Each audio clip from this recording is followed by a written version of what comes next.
যিনি যোদ্ধা, জুলাই যোদ্ধা বলে, উনি তো জুলাই চোর। যে নেতা, যে জুলাই যোদ্ধা জনগণের রায় চুরি করে থাকে, সে অনেক কিছু চুরি করতে পারবে। আমার যদি কোনো মৃত্যু হয়, এর জন্য দায়ভার কিন্তু আক্তার সাহেব, এনসিসি কেই নিতে হবে।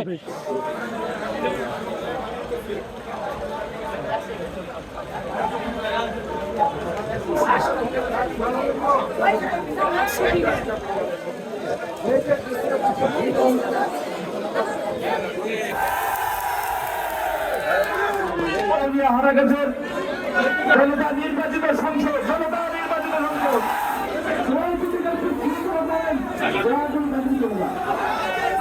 বাংলাদেশের একমাত্র স্মার্ট সিটি বসুন্ধরা এখন আরো নিরাপদ, আধুনিকতায় আরো এক ধাপ এগিয়ে।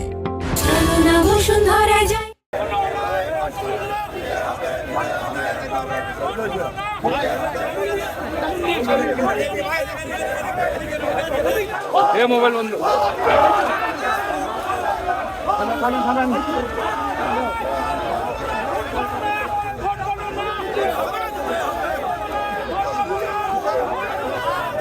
আমাকে হুমকি দেওয়া হচ্ছে, আমার গাড়িতে হামলা করছে, আমার গাড়িতে ককটেল মারছে।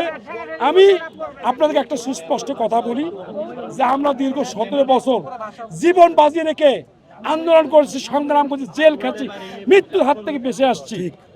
আমরা শুধু একটাই, যে একটা নির্বাচন হবে, জনগণ ভোট দেবে, জনগণ তাদের কাঙ্ক্ষিত নেতাকে বেছে নেবে।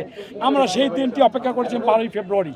কিন্তু আমরা কি দেখলাম, আজকে যিনি যোদ্ধা, জুলাই যোদ্ধা বলে, উনি তো জুলাই চোর, ভোট চুরি করেছে।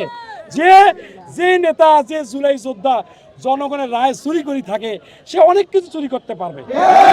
বলতে চাই যে আমি ওনাকে চ্যালেঞ্জ ছুড়ে দিচ্ছি, আমি পূর্ণ গণনা চাই। ওনার যদি বুকে পাটা থাকে, উনি পূর্ণ গণনার সাথে একমত হোক, হয় পূর্ণ গণনা করে যদি এমপি নির্বাচিত হয়, আমি তাকে ওয়েলকাম করব। আপনাদের মাধ্যমে বলতে চাই, আমাকে ভয় দেখায় লাভ নাই।